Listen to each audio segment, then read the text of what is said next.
আসসালামু আলাইকুম প্রিয় বন্ধুরা। আমাদের বাংলাদেশ 24-এর পরবর্তী বাংলাদেশ, এই বাংলাদেশ কিন্তু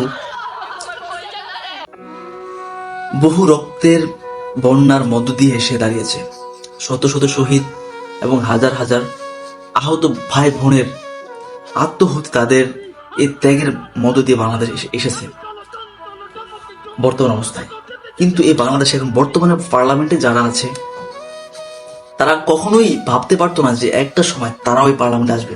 কিন্তু আমাদের এই জেনজি, আমাদের তরুণ প্রজন্মের ঐক্যবদ্ধ এই প্রচেষ্টার মাধ্যমে আজ তারা ক্ষমতায় বুঝতে পারছে। যারা ক্ষমতায় এখন আছে তারাও একটা সময় এই বলতো তারা দেশকে সবার আগে প্রাধান্য দিবে, দেশের মঙ্গল করবে, দেশের ভালোর জন্য কাজ করবে। কিন্তু তারা এখন ক্ষমতায় বসে তারা তাদের পূর্বের অবস্থা ভুলে যাচ্ছে এবং বিভিন্ন লক্ষণ দেখে আমরা আন্দাজ করতে পারতেছি যে আবারও সেই স্বৈরাচারের গন্ধ পাচ্ছি আমরা।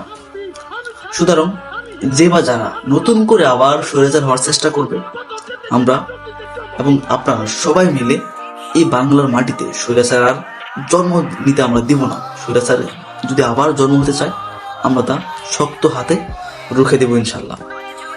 এই দেশকে আমরা আমাদের জীবন থেকে এই দেশকে ভালোবাসি। আমরা এই মাতৃভূমিকে আমাদের জীবনের চাইতেও ভালোবাসি।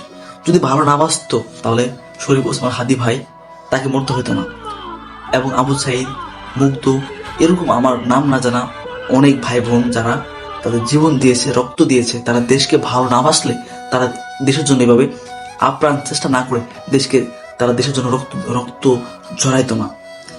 আমার অনেক ভাই বোন যারা হাত হারিয়েছে, পা হারিয়েছে, চোখ হারিয়েছে, তারা দেশকে ভালোবাসে বলেই এই ত্যাগটা করতে পারছে, এই ত্যাগটা করেছে। সুতরাং এই প্রজন্মকে কোনোভাবেই দমিয়ে রাখা যাবে না।